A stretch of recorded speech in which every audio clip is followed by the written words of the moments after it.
আসসালামু আলাইকুম, আমি হাবিবুর রহমান। শুরু করছি ZH টেলিভিশনের নিয়মিত সংবাদ। ইট দিয়ে কার্পেটিংয়ে রাস্তা সংস্কারের 7 দিনের মাথায় ভারী বর্ষণে ভয়াবহ ভাঙ্গনের ফলে রাস্তায় ধস নেমেছে। আর এই ভাঙ্গনের ফলে রংপুর বদরগঞ্জ উপজেলার গোপালপুর ইউনিয়নের শ্যামপুর বৈরাগীপাড়া ও আদর্শপাড়ার জনসাধারণ ও যান চলাচলে হুমকির মুখে পড়েছে। এলাকাবাসীর দাবি, রাস্তা সংস্কারের কাজ ভালোভাবে না হয় এই ভয়াবহ ভাঙ্গনের ধস নামে।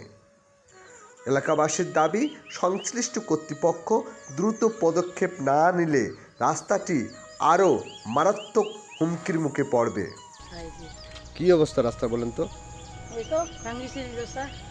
তা আপনারা এটা ঠিক করে নেন নাই? আমার ওই তো আসিয়ে ওকে কই দিয়ে গেল ঠিক করে কেমন করে গোটায় গেছে। দেখান এটা গোটায় গেছে।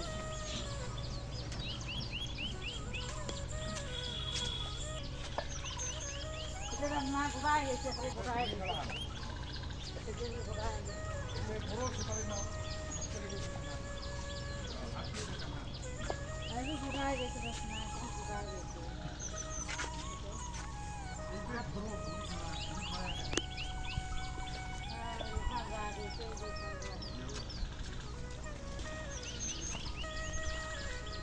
আপনার নাম কি?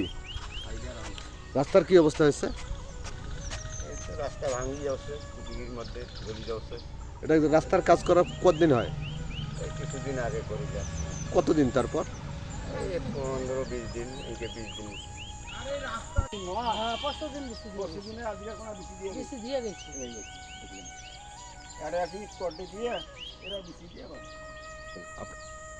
এই দেখেন যে আমাদের সম্মানিত কন্ট্রাক্টর সাহেবেরা, বর্ষাকাল, আমাদের এটা একটা জনগণের চলাচল রাস্তা, আমরা গ্রামবাসী সকলে আমরা এই রাস্তায় চলাফেরা করি।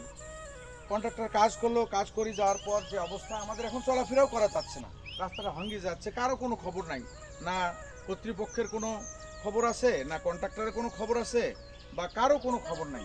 আমরা এলাকাবাসী অসহায় হয়ে গেছে। দেখেন যে অবস্থাটা, রাস্তাটা ভাঙিয়ে যাচ্ছে, এখন চলাচল অনুপযোগী হয়ে গেছে। রাস্তাটা আগেই ভালো ছিল। এটা কে কাজ করছে? এটা কন্ট্রাক্টর, দুর্যোগ ব্যবস্থাপনা মন্ত্রণালয় থেকে কন্ট্রাক্টর কাজ করছে।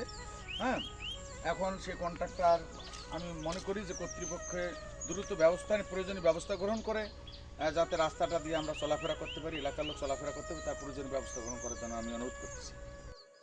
News desk, ZH television.